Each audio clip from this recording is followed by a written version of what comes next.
नमस्कार, आप देख रहे हैं बिग फाइट लाइव और आपके साथ में विजेंद्र सोलंकी। पहलगांव में हुए आतंकी हमले के बाद पूरे देश में गुस्सा और गम का माहौल है।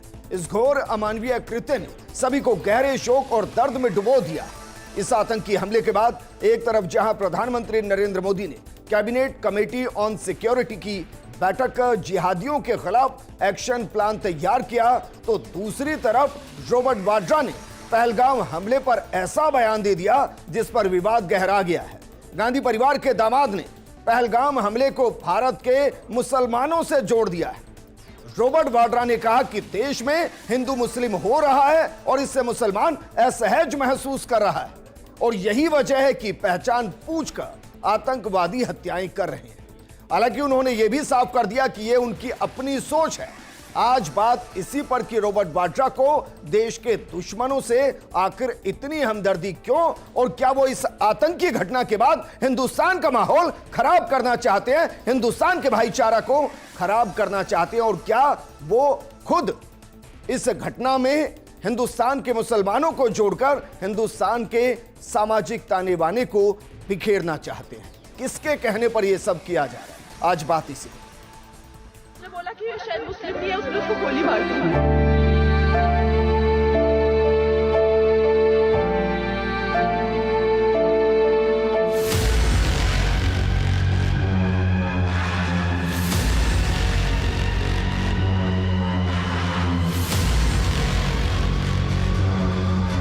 वो कहां से होता है? क्योंकि उनको सोच है कि मुसलमानों को दबाया जा रहा है।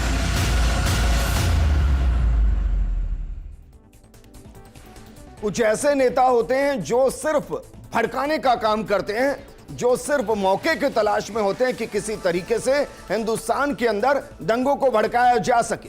वरना जरा सोचिए, जिनका हिंदुस्तान से कोई लेना देना नहीं, जिनका हिंदुस्तान की आवाम से कोई लेना देना नहीं, जिन्होंने इस आतंकी घटना में एक हमारे मुसलमान भाई को इसलिए मार दिया क्योंकि वहां वो हिंदुओं की रक्षा कर रहा था, उनकी बंदूकों को छीनने की कोशिश कर रहा था, उन आतंकियों को हिंदू मुसलमान के बीच में लाकर खड़ा किया है रॉबर्ट वाड्रा ने।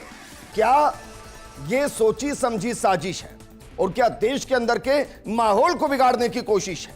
इस मुद्दे पर बात करने के लिए हमारे साथ मौजूद हैं कर्नल देवानंद जी, रक्षा विशेषज्ञ हैं। हमारे साथ बीजेपी प्रवक्ता लक्ष्मीकांत भारद्वाज जी हैं। शुरुआत देवानंद जी आपके साथ। कल आप जिक्र कर रहे थे कि कुछ लोग ऐसे हैं जो देश के अंदर के माहौल को खराब करना चाहते हैं, क्या यह बयान उसी तरफ इशारा करता है? जी बिल्कुल विजेंद्र जी, आपने सही कहा कि ये इशारा ही नहीं बिल्कुल कंफर्म करता है जो कांग्रेस के या इस प्रकार के जो राजनीतिक व्यक्ति हैं जो पार्लियामेंट में खड़े होकर के देश की सुरक्षा और भाईचारे की चिंता नहीं करते, माहौल खराब करने की कोशिश करते हैं। और ये वही लोग हैं जो ये वो मानसिकता है जो भारत सरकार और भारत के नागरिक और भारतीय सेना जो इतना अच्छा कार्य कर रहे हैं और दुश्मन से लड़ने का प्रयास करते हैं, उनको ये इनडायरेक्टली उनका मोरल डाउन करने की कोशिश करते हैं। मैं मानता हूँ, देखिए ये लोग वो हैं जो एक कहावत है राजस्थान में कि गादड़ो हुकूकी करया बिना माने को न्या, कि वो लोग कब तक अपने विचारों को दबा के रखेंगे और इनका सामने आ गया चरित्र। और मैं ये आग्रह करूंगा अब हमारे राजनीतिक पार्टियों से, राजनीतिक व्यक्तियों से कि ऐसे व्यक्ति के खिलाफ होकर के उनको जल्दी से जल्दी उनको सजा दिलानी चाहिए, क्योंकि ये तो वो व्यक्ति है। इस स्टेटमेंट से जम्मू, आपने सही कहा, जम्मू कश्मीर में एक भाई ऐसा भी है जो मुसलमान होने के बावजूद उसने कभी कोई धर्म नहीं देखा, वहां जिनको बचाने के लिए अपनी जीवन का बलिदान दे दिया उसने। और ऐसे पूर्व में भी बहुत सारे किस्से हैं जहां बिल्कुल उग्रवाद के दौर के अंदर मैं इतने गिना सकता हूं मेरे जीवन काल के कि जहां हजारों की संख्या में लोग रात को हमारे साथ चला करते थे बिना परवाह किए बिना। और हिलका का कौन भूल सकता है हिंदुस्तान में जहां 37 उन गुजर बकरवालों ने उस ऑपरेशन के अपना जीवन का बलिदान दिया, 4 बहनों ने बलिदान दिया। तो जो ये इस तरह के लोग हैं, अब मैं पार्टी की क्या चर्चा करूं, हमारे साथी पार्टी की चर्चा करने के लिए हाजिर हैं, पर देखिए ये जो मानसिकता है ना, ये पहले देश विरोधी हैं और उसके बाद ये जो देश का माहौल खराब करने के प्रयास कर रहे हैं, ये मुनीर की भाषा बोल रहे हैं। बिल्कुल ये मुनीर के साथ साथ देखिए कि देश के अंदर अगर कोई बिल पास होता है, तरीका है और वो देश अपना काम कर रहा है, संविधान अपना काम कर रहा है, पर इनको ये बहाना चाहिए। और देखिए कितने ये बदनसीब लोग हैं, एक तरफ तो निहत्तों की हत्या हो रही है और लोग कपड़े उतरवा करके मार रहे हैं, उनका मुकाबला करने के लिए हमारा एक कश्मीरी भाई खड़ा होता है और ये उनको वो भी नजर नहीं आता, बहुत दुर्भाग्यपूर्ण है। अब ये कांग्रेस पार्टी से जवाब मांगना चाहिए लोगों को। और ऐसे को तो देखिए, ये जब कई लोग कहते हैं, पता नहीं वो कौन सा राजनेता है, अब ये सवाल जवाब हर बार ऐसों को छोड़ दिया जाता है। मैं आग्रह करूंगा प्रधानमंत्री महोदय से, जो वैसे भी बहुत इस मामले को लेकर के सीरियस हैं, कि ऐसे लोगों को जरा आप जेल में डालिए प्लीज। मैं तो यही आग्रह कर सकता हूं। लक्ष्मीकांत भारद्वाज जी, क्योंकि ये जो घटना घटी उसके बाद पूरा हिंदुस्तान, और जब मैं पूरा हिंदुस्तान कह रहा हूं तो यहां के 140 करोड़ आवाम हैं जो शब्द है और सब एक सुर में कह रहे हैं कि भाई बदला होना चाहिए। तो जब सब एक सुर में कह रहे हैं तो ये एक अलग से सुर किस लिए जो सबको भड़काने की कोशिश कर रहे हैं?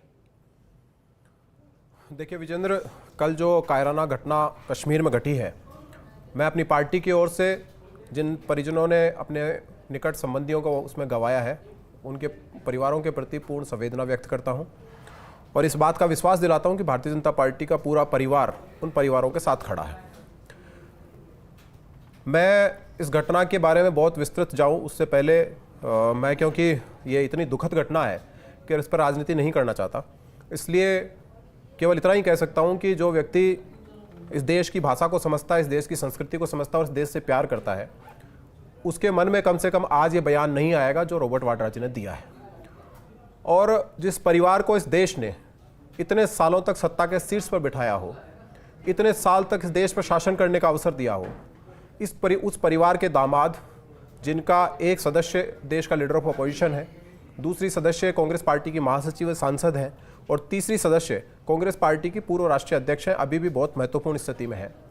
उस परिवार का एक महत्वपूर्ण सदस्य इस तरह की भाषा बोले जो कि कतई देश हित में नहीं है और कतई ऐसी भाषा है जो दुश्मन को बोली जानी चाहिए, मुझे लगता है कि इसकी जितनी निंदा की जाए उतनी कम है। उनको समय के साथ माफ़ी मांगनी चाहिए इस देश की जनता से, और जिन लोगों ने अपने परिवारजनों को गंवाया है उन परिवारजनों से कम उनको माफ़ी मांगनी चाहिए कि उनका कोई दोष नहीं है हिंदू मुस्लिम करने में। वहाँ वो घूमने के लिए गए थे अपने ही देश के एक हिस्से में, जहाँ वो अपने देश के एक हिस्से में घूमने गए थे और उनको वहाँ पर बेरहमी से मार दिया गया। इसलिए कोई अगर आज इस जिम्मेदारी परिवार का व्यक्ति जो अपने आप को एक बहुत देश का महत्वपूर्ण व्यक्ति समझता है, वो अगर इस तरह का बयान देता है तो मुझे लगता है उससे बड़ा निंदनीय कुछ नहीं है। और मेरे लिए सवाल इसलिए ज्यादा गंभीर है क्योंकि इस परिवार के दो महत्वपूर्ण लोग प्रधानमंत्री रहते हुए आतंकवाद की ही भेंट चढ़े हैं। राजीव गांधी जी और इंदिरा गांधी जी दोनों इसी तरीके से भेंट चढ़े, और उसके बावजूद अगर वो इसमें हिंदुस्तान के अंदर के धार्मिक रंग को देख रहे हैं तो वाकई में शर्मसार करने वाला। हमारे साथ मौलाना नदीमुद्दीन जी जुड़ गए हैं, मुस्लिम स्कॉलर हैं, और विक्रांत सिंह जी जुड़ गए हैं, विषय विशेषज्ञ हैं। नदीमुद्दीन जी, क्या वाकई में जो रॉबर्ट वाड्रा ने कहा कि हिंदुस्तान के अंदर मुसलमान असहज हैं और इसलिए धर्म पूछ कर वहां आतंकियों ने हिंदुओं को मारा है, क्या आप इस बयान के साथ जाएंगे? क्या वाकई में ऐसा हुआ है? देखिए, वक्त जो प्रोटेस्ट हो रहा है वो भारत के इंटरनल इशू है, भारत के मुसलमान और सरकार के बीच का इशू है। वाड्रा जी ने जो कहा है वो निहायत ही निंदनीय है। देखिए, जो हमारे पर्यटक कश्मीर में मारे गए हैं, मैं तो कहता हूं कि ये हमला पर्यटकों पर नहीं है, ये देश पर हमला है। बिल्कुल। और जिसकी जितनी भी निंदा की जाए कम है। आतंकवाद से लड़ने के 140 करोड़ लोग आज मोदी जी के साथ खड़े हैं। मेरा ये मानना है कि पाकिस्तान को लतियाने का वक्त आ गया है, पाकिस्तान पर अटैक करने की जरूरत है, और भारत में जो पाकिस्तान का एम्बेसडर है उसको 2 लात मार करके बाहर करने की जरूरत है। एक बात सुनिए, ये वक्त आ गया कि हम पीओके और बल्लूचिस्तान पे कब्जा करें, और वाड्रा ने जो बयान दिया है सिर्फ निंदा ही नहीं बल्कि उनके ऊपर FIR होना चाहिए और उन पर कड़ी कार्रवाई करने की जरूरत है कि देश के माहौल को। मैं इसलिए सवाल आपसे कर रहा हूं क्योंकि आप मुस्लिम समाज की नुमाइंदगी करते हैं, एक बड़े तबके की नुमाइंदगी करते हैं, और उस पूरे तबके को रॉबर्ट वाड्रा ने एक बयान के जरिए कटघरे में लाकर खड़ा कर दिया। तो क्या उनके विरोध प्रोटेस्ट मुस्लिम समाज करेगा? क्योंकि अलग अलग तरीकों से तो करता है हर बात पर।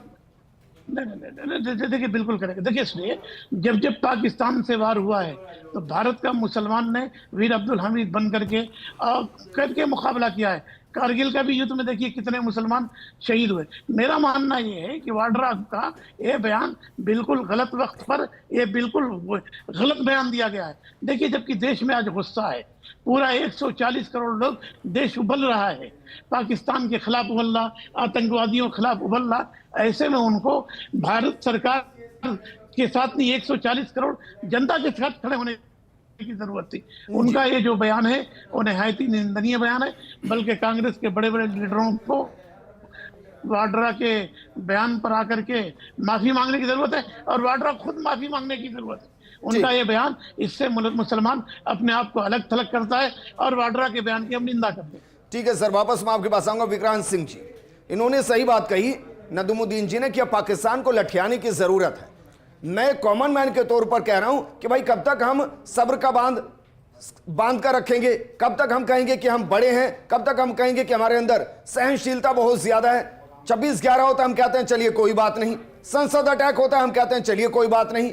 उसके बाद हम सर्जिकल स्ट्राइक करते हैं, उसके बाद एयर स्ट्राइक करते हैं, हम कहते हैं चलिए कोई बात नहीं। हम क्यों ये कहते हैं कि हमारा जो दुश्मन है वो हाफिज सईद है? हम क्यों कहते हैं कि हमारा दुश्मन सलाउद्दीन है? हमारा दुश्मन पाकिस्तान है, वहां की सेना है, वहां का सेना का अध्यक्ष वो मुनीर है जो इनको भड़काता है, इनको पालता है, इनको ट्रेनिंग देता है और फिर भारत के अंदर बेसा है। हम सीधा उससे क्यों नहीं टकराते? विजेंद्र जी, आप बिल्कुल सही कह रहे हैं और आज पूरा देश इस घटना पर आक्रोशित है। लेकिन मैं एक बात और कहना चाहता हूं कि ये हमला केवल कुछ लोगों की हत्या करने के लिए नहीं था, ये भारत की संप्रभुता और वैश्विक प्रतिष्ठा पर आघात था। अभी अमेरिका के उपराष्ट्रपति यहाँ आए हुए हैं, इसी साल पुतिन भी आने वाले हैं, पिछले महीने तुलसी गबार्ड यहाँ आई थी, ट्रंप भी इसी साल यहाँ आने वाले हैं। तो पाकिस्तान भारत के बढ़ते हुए वैश्विक जो प्रतिष्ठा है, बढ़ता हुआ जो कद है, उससे बौखलाया हुआ है। तो ये जो एक हमला था, ये भारत की वैश्विक प्रतिष्ठा को ठेस पहुंचाने के लिए हमला किया गया था, सुनियोजित था। इसके बैकड्रॉप में आसिफ मुनीर, जो पाकिस्तान का एक बुज़दिल आर्मी चीफ है, उसने हिंदुओं के लिए जिस तरह सा घृणास्पद का एक भाषण दिया, उस बैकड्रॉप को हमको देखना पड़ेगा कि ये घटना केवल आतंकियों की नहीं है, ये पाकिस्तानी आर्मी का कायराना एक हमला है। हमें ये स्वीकार करना पड़ेगा। हम जब सर्जिकल स्ट्राइक करने जाते हैं तो हम क्या करते हैं? जैसे बालाकोट हुआ था, 3000 वहां पे फिदायीन मारे गए, आतंकवादी मारे गए। 30,000 मदरसे हैं साहब वहां पे।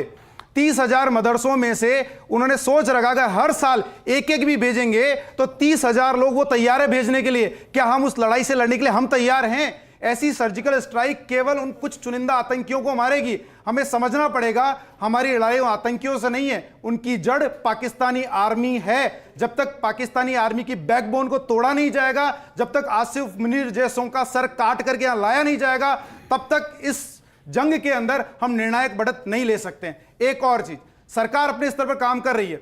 सऊदी अरब का दौरा छोड़ के प्रधानमंत्री आए हैं, वहां पे स्टेट डिनर भी उन्होंने कैंसिल किया। आते ही एयरपोर्ट के ऊपर उन्होंने अजीत डोभाल जी और एस जयशंकर जी के साथ मीटिंग की है, सीसीएस की बैठकें चल रही है, गृह मंत्री वहां गए हैं वो। लेकिन एक समाज के तौर पर हमारी क्या भूमिका है? जब कोई घटना होती है हम आक्रोशित होते हैं, न्यूज़ डिबेट्स में हम लोग बहुत जोर जोर से बोलते हैं, लेख लिखे जाते हैं, डीपीज चेंज होती है, लेकिन उसके बाद क्या होता है? 4-5 दिन होते हैं, हम उस घटना को भूल जाते हैं। क्या आतंक के साथ लंबी लड़ाई के लिए भारत का समाज तैयार है? क्या वो कहने वाले लोग, जैसे अगर किसी आतंकी को पकड़ के ले आए, साहब हमारे यहां वो लोग भी हैं जो रात को 12 बजे जाकर के आतंकियों के लिए पैरवी करने के लिए खड़े हो जाते हैं और सुप्रीम कोर्ट का दरवाजा खटखटाते हैं और सुप्रीम कोर्ट उस दरवाजे को खोलता भी है। हमें उस व्यवस्था के बारे में भी सोचना पड़ेगा जो आतंकियों की रहनुमाई बनती है। आतंकियों के मानवाधिकार की बात करने वाले लोग हम में से ही हैं। आज हम में से ही वो लोग हैं जो फिर वो व्हाट्सएप डीपी पर लगाएंगे कि टेररिज्म हैज नो रिलीजन, जबकि वो चीख चीख कर कह रहे हैं कि उनका मजहब क्या है और किस धर्म के लोगों को टारगेट करके मारना चाहते हैं। नहीं तो इससे क्या फर्क पड़ता है? क्या वाकई में फर्क पड़ता है कि चंद लोग क्या सोच रहे हैं? फर्क पड़ता है। वाकई में एक समाज के तौर पे हम कहां खड़े हैं ये हमें तय करना है। 140 करोड़ की आबादी में 40,000 या 40 लाख क्या सोच रहे हैं? बात ये नहीं, फर्क नहीं पड़ता कि 130 या 135 करोड़ लोग क्या सोच रहे हैं और वो क्या चाहते हैं? बिल्कुल फर्क पड़ता है। इसीलिए एक समाज के तौर पे हमें एक्सेप्ट करना पड़ेगा ये लड़ाई केवल और केवल आर्मी के जवान नहीं लड़ेंगे, ये लड़ाई केवल और केवल इंटेलिजेंस के जवान नहीं लड़ेंगे, ये लड़ाई हम में से सबको लड़नी पड़ेगी। हम सबको सरकार के साथ भी खड़ा होना हमेशा तैयार है और ग्राउंड लेवल पे आना पड़ेगा। हमेशा तैयार है। मुझे बहुत अच्छे से याद है, जबकि मेरी उम्र बहुत कम थी, करगिल के युद्ध के दौरान जब यह कहा गया हिंदुस्तान को कि चलिए सेना में भर्ती हुई है, तो वहां लाइनें छोटी पड़ गई थी। सेना में भर्ती के लिए हिंदुस्तान है सर, उसी लेकिन कोई समय- कदम उठाए या ना उठाए, हम सिर्फ उसी ये समय- सोचकर रह जाते हैं कि चूहा आया घर के अंदर कुछ चीज से कुतर कर चला गया। हम ये सोच ही नहीं रहे कि एक दिन वो पूरी जमीन को खाकर और पूरे घर को तहस नहस कर सकता है। विजेंद्र जी यहीं के राजनेता थे जो कारगिल के वक्त भी पाकिस्तान परस्त की भाषा बोल रहे थे, मुंबई अटैक के वक्त भी पाकिस्तान को कंडेम करने में उनकी जबान लड़खड़ा रही थी। वो बोल रहे थे वहां पे कि ये हिंदू आतंकवाद है, वहां पर किताबें प्रकाशित की गई थी, आपको याद नहीं है? बिल्कुल याद है सर। तो वो उससे हमारे क्या लोग फर्क हैं, पड़ता है ऐसे सर? जयचंदों को पहचानना अगर पड़ेगा। हम- ये अगर हम आतंक के खिलाफ सर्जिकल लड़ाई स्ट्राइक को करते कमजोर हैं- करते हैं। रात को 12 बजे अगर सुप्रीम कोर्ट के दरवाजे आतंकी के लिए खुलते विक्रांत जी हैं, तो ये बतौर सोचने की भारतीय बात है। बतौर भारतीय मैंने कभी सवाल नहीं किया और किसी भारतीय ने सवाल नहीं किया होगा कि सर्जिकल स्ट्राइक आपने की, क्यों की, कैसे की, कितने मारे। हम खुश थे कि चलिए आपने रिएक्ट किया। जब आपने एयर स्ट्राइक की पूरा हिंदुस्तान खुश था, मुझे कोई फर्क नहीं पड़ रहा था कि 150 लोग क्या चिल्ला रहे हैं, लेकिन हिंदुस्तान उस बदले के बाद खुश था। लक्ष्मीकांत जी, क्या वाकई में एक निर्णायक दौर में एक भूमिका निभाई जा सकती है कि भाई इनको 10 को मारकर 50 को मारकर कोई फर्क नहीं पड़ रहा जब तक कि आतंकी फैक्ट्री को निस्ते नाबूद ना किया जाए? देखिए विजेंद्र जी, ये बहुत ही संवेदनशील मामला है और इस पर कोई भी राजनीतिक टिप्पणी करने से पहले मुझे ये देश की परिस्थिति स्थिति सबके ऊपर बात करते हुए ही रखनी पड़ेगी। आज आप ये मानकर चलिए कि भारत उस दौर में नहीं है जहां हमारे देश में घुसकर कोई एक होटल को बंधक बना लेंगे और वहां 250 लोगों को 3 दिन तक घुस कर मारते रहेंगे और हम कुछ नहीं कर पाएंगे। हर चीज़ का एक इतिहास होता है, हर घटना का भी अपना एक इतिहास होता है। आपने देखा जिस तरीके से पुलवामा में हमारे सैनिकों पर अटैक किया गया, जिस तरह उरी में अटैक किया गया, और हमारी सेना ने मानिएगा बुरा, हमारी 2000 सैलानी थे वहां पर, चुन चुन कर मारा गया है। इतना वक्त था उनके पास कि धर्म पूछ पूछ कर मारा गया है। कुछ वहां से 1000 फीट से गिरे, कुछ 500 फीट से गिरे, उन्होंने अपनी जिंदगियों को बचाया। 40 मिनट तक वहां कोई नहीं पहुंच पाया था। यह आज की हकीकत है सर। मैं आपकी बात का बिल्कुल बुरा नहीं मानूंगा, लेकिन एक बात आप भी समझिए सर कि इस देश में, उसी कश्मीर में, आज तक जब से कश्मीर में 70 साल में 53,000 हमारे सिविलियन और सिक्योरिटी फोर्सेस के जवानों की जान गई है, वहां पर उनको मारा गया है। आज जब 370 वहां पर खत्म हुई है, वहां अमन चैन बहाल हुआ, और आपने देखा है कि इस घटना के बाद किस तरह कश्मीर के लोग सड़क पर उतरकर इसकी भर्त्सना कर रहे हैं कि उन्होंने शांत कश्मीर को किस तरह आतंक के आग में वापस झोंकने की नाकाम कोशिश आतंकवादियों ने की है। कश्मीर के लोग ये बोल रहे हैं। तो वहां परिस्थिति सरकार ने इस तरह के सर बोलिए सर, इस पर हमको तर्क वितर्क नहीं करना। आप ये समझिए कि वहां जिस तरह की परिस्थिति सरकार ने बनाई और आतंकवाद अपनी अंतिम सांसें ले रहा है, उस वक्त आतंक को पोषित करने वाले लोगों ने अपनी एक नापाक कोशिश वहां पर की है, जिसमें हमारे लोगों की जान गई है। लेकिन आप ये मानकर चलिए कि जिस तरीके से भी पहले जिस तरह की घटनाएं हुई और उसका माकूल जवाब सरकार की तरफ से दिया गया, हम आपको, आपके चैनल के ऊपर इस देश के नागरिकों को और उन परिवारों को इस बात का आश्वासन देते हैं कि हमारे नागरिकों की जो जान गई है उसका ऐसा बदला लिया जाएगा जैसा देश के रक्षा मंत्री जी ने कहा है कि इतिहास उसको याद रखेगा। ये भारत की सरकार आज ऐसी मजबूत सरकार है जो इस आतंकवाद को बर्दाश्त नहीं करेगी, जो आज हमारे नागरिकों की हत्या को बर्दाश्त नहीं करेगी। आप आने वाले समय में देखिएगा कि इसकी भारी कीमत इसको अंजाम देने वालों को भी चुकानी पड़ेगी और इसके पीछे जिनका माइंड है उनको भी चुकानी पड़ेगी। आज आप ये मानकर चलिए कि 140 भारतीय जिस सदमे के दौर से गुजर रहे हैं, जिस सदमे के दौर से कर्नल साहब, आप, ये और मैं, सब लोग गुजर रहे हैं, उसी सदमे के दौर से भारत की सरकार गुजर रही है कि उसके शासनकाल में आतंकवादियों ने इतनी शांति व्यवस्था वहां बहाल करने के बाद भी, इतनी कार्रवाई करने के बाद भी उस घटना को अंजाम दिया है और उसके ऊपर कार्रवाई होनी चाहिए। लेकिन एक इसकी किसी तरह की राजनीति न करते हुए भी मेरे को एक सवाल आज खटक रहा है जो मुझे पूछना जरूरी है कि हम जब इस देश के इतने बड़े मामले के ऊपर डिबेट करने के लिए, यहाँ पर बहस करने के लिए, लोगों के बीच में अपनी बात रखने के लिए यहाँ पर खड़े हुए हैं, हमारे जयपुर के एक नागरिक की जान गई है, हमारे देश के 28 लोगों की जान गई है, उस दौर में भी यहाँ एक देश की प्रमुख विपक्षी पार्टी का प्रतिनिधि यहाँ पर नहीं है। इसका क्या मतलब है? क्या वो इस देश के नागरिकों के साथ नहीं है? क्या वो अपनी बात कहकर इस देश के नागरिकों को सांत्वना देने की स्थिति में भी नहीं है? क्या वो सरकार के साथ अपना पक्ष दिखाने की स्थिति में भी नहीं है? ये सवाल तो उठता है ना। हम सरकार के रूप में जो कुछ करना चाहिए वो कर रहे हैं, हम नागरिक के रूप में जो कुछ करना चाहिए वो सब कुछ कर रहे हैं, लेकिन इस देश में आज जिस व्यक्ति की जो भूमिका होनी चाहिए उसमें एक पार्टी की भूमिका गायब है और ये आपके चैनल के ऊपर दिख रही है। तो इससे ये समझना चाहिए कि इस देश में किस तरह के लोग हैं, किस तरह लोग देश में क्या चाहते हैं, किस तरह के हमारे दुश्मन जो बाहर बैठे हैं वो क्या चाहते हैं, और इन सब के बीच में इस देश की भावना क्या चाहती है। तो इस देश की भावना के साथ ना केवल पूरी की पूरी सरकार खड़ी है बल्कि भारतीय जनता पार्टी खड़ी है। और ये निश्चित मानकर चलिए कि इस देश के ऊपर जिन्होंने हमला किया, इस देश की संप्रभुता के ऊपर जिन्होंने हमला किया, इस देश की अखंडता पे जिन्होंने हमला किया है, उनको माकूल जवाब दिया जाएगा और ऐसा जवाब दिया जाएगा कि उनकी सवाल यह है कि क्या वाकई में पहले हिंदुस्तान के अंदर हिंदुस्तानी लहू गवाएंगे, लहू बहाएंगे, जाने जाएंगी और उसके बाद हम हमले करेंगे हर बार? क्या उसके लिए हर बार जरूरी है कि पहले हिंदुस्तान जख्म सहे? इसका जवाब मैंने आपको दिया है। आप देखिए वहां की परिस्थितियां किस तरह बदली गई हैं। 22 लाख टूरिस्ट कश्मीर में इस वर्ष गया है, तो ऐसे ही थोड़ी चला गया।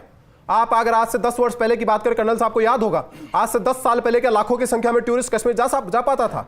आज जो परिस्थितियां वहां बनाई गई वो सरकार के प्रयासों से बनी। सरकार ने वहां स्थिति पैदा की, सिक्योरिटी फोर्सेस के जवानों ने वहां स्थिति पैदा की, तब जाके वो परिस्थिति बनी। लेकिन उसको जो खराब करना चाहते हैं, हुई है इस बैठक, जब बैठक होती है तो क्या महत्वपूर्ण होता है, कैसे डिसीजन होते हैं? देखिए साहब, सबसे पहले इस प्रकार की जो बैठकें होती हैं उसके अंदर क्योंकि प्रधानमंत्री खुद मौजूद होते हैं और उसमें हर तंत्र के लोग होते हैं, सेना के भी, इंटेलिजेंस के भी, ब्यूरोक्रेसी के, हर प्रकार के जो सीनियर अधिकारी होते हैं वो मौजूद रहते हैं।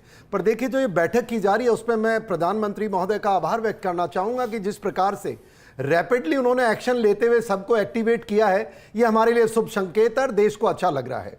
और यहाँ इस बैठक में जो आमतौर पे हम चर्चा कर सकते हैं किस प्रकार की कार्रवाई होगी, जैसे अभी हमारे साथी बता रहे थे कि किस प्रकार से जो ये हादसा, देखिए सरकार ऑलरेडी इसको लेकर के बहुत चिंता में है, ये बहुत जग जाहिर है।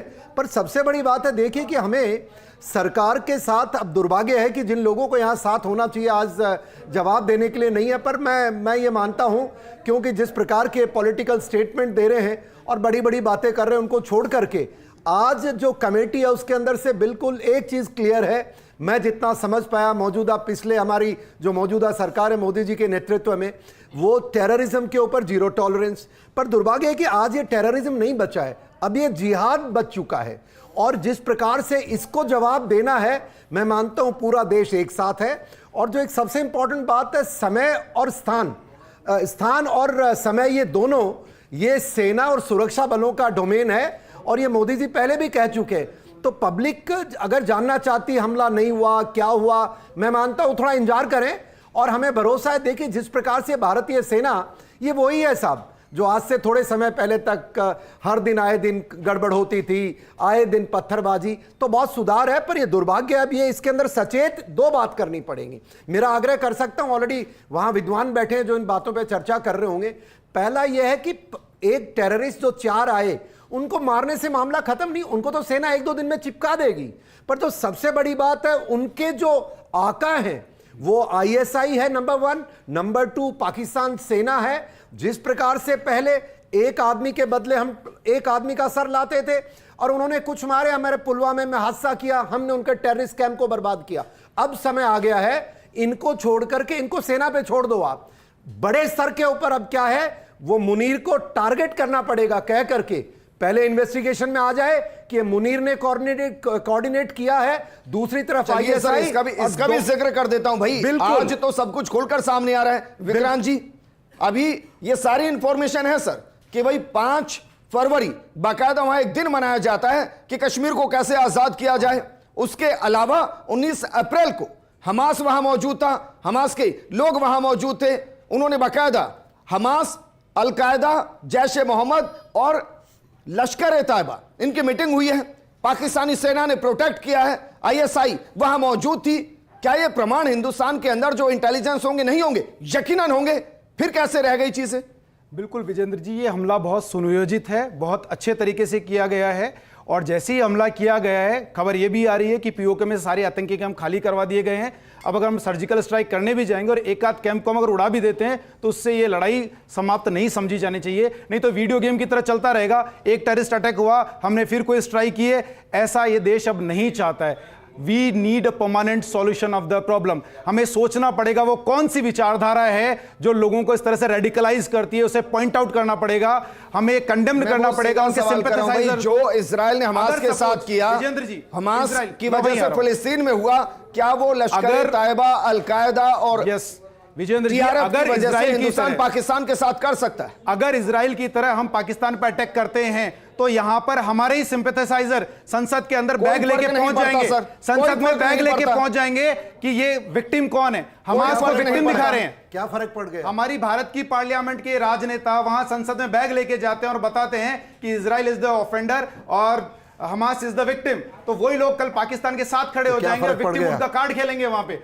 तो मैं वही कह रहा हूं, आप उसी बैग का जिक्र कर रहे हैं नहीं। जिनके वहां से अभी ये बयान भी आया है, जिनके वो बैग वहां से लेकर गए बयान भी थे आया फ्री था। पैलेस्टाइन। तो अभी जैसे लक्ष्मीकांत जी ने कहा, वो एक राजनेता, वो कह सकते हैं कि उनको माफी मांगनी ठीक है, है, देश माफ नदीमुद्दीन कर जी दे। कुछ कह रहे हैं। नदीमुद्दीन इस जी, देश को अब किसी को माफ नहीं नदीमुद्दीन करना जी, है। जरा कहिए, मैं हो सकता है कि मेरी नजर से रह गया हो सर, मैं एक सवाल कर रहा हूं। आज देश भर के अंदर प्रोटेस्ट और कैंडल मार्च हुए, क्या हमारे मुस्लिम भाई भी कैंडल मार्च का हिस्सा बने हैं?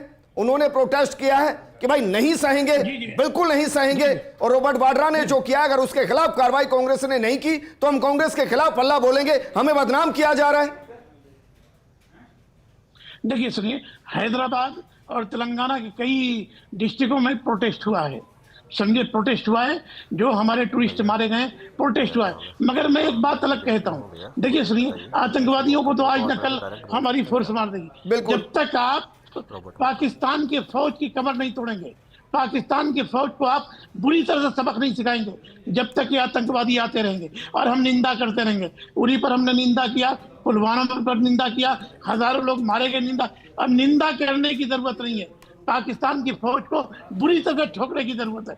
अगर हम उनकी कमर तोड़ देंगे, देखिए दुनिया की शक्तिशाली हमारी फौज है, हमारी फौज के पास वो ताकत है कि पाकिस्तान को तहस नहस कर दे। अब हम लोग डिबेट करने की जरूरत नहीं है, निंदा करने की जरूरत, बिल्कुल ठीक बात है, पाकिस्तान को ठोकने की जरूरत, और फौज को ठोकिए। जहां तक देखिए एक मुसलमान का सवाल है, देखिए हिंदू मुसलमान नहीं, 140 करोड़ भारतीय आतंकवाद के खिलाफ खड़े हैं और हम मोदी सरकार के साथ हैं, आतंकवाद के खिलाफ खड़े हैं। जगह जगह हम प्रोटेस्ट करेंगे और पाकिस्तान को ठोकने के लिए जितनी जरूरत पड़े ये देश का मुसलमान अपना लहू देगा, बलिदान देगा, बॉर्डर पर आकर के भी हम पाकिस्तान को मारने के लिए तैयार है। बार बार खून हमारे देश का नागरिक बनेगा, हमारी महिलाएं विधवा होंगी, कब तक हम रोते रहेंगे, कब तक चिल्लाते रहेंगे, कब तक निंदा करेंगे? अरे फौज को ठोको, पाकिस्तानी फौज को ठोक दो और सुधर जाएगी पाकिस्तान, और बल्लौट को मिला लो, पीओके पे कब्जा करो, देखो पाकिस्तान सुधर जाएगा। एक भिखमंगा पाकिस्तान कटोरा लेकर के दुनिया भर में भीख मांग रहा, इस्लामिक कंट्री भी आज भारत के साथ खड़ी है। आज जो हमारी देश का जो फॉरेन पॉलिसी है, दुनिया खड़ी है, आज भारत के साथ खड़ी है। इससे बेहतर वक्त भारत को आने वाला नहीं है। पाकिस्तान को सबक सिखाइए और वहां की फौज को ठोकिए। मैं आज देश की आवाम को कहूंगा कि आप रॉबर्ट वाड्रा को मत सुनिए, आप नदीमुद्दीन जी को सुनिए, जो बता रहे हैं और जो एहसास करा रहे हैं कि हम आपस में भाई घर के अंदर कितना ही लड़े कोई फर्क नहीं पड़ता। अगर कोई दूसरा जहर घोलने की कोशिश करेगा उसे सहन नहीं किया जाएगा, और अगर कोई दूसरा घर में घुसकर चोट करने की कोशिश करेगा तो नदीमुद्दीन जैसे हमारे जैसे लोग एकजुट होकर उनको सबक सिखाने की ताकत रखते हैं। और इन सब के बीच में मुख्यमंत्री वचनलाल शर्मा ने शोक जताया। उन्होंने कहा है कि कायरतापूर्ण आतंकी हमला है। आतंकी हमले में जयपुर के मॉडल टाउन निवासी नीरज उदवानी जी के निधन का समाचार अत्यंत दुखद है। आज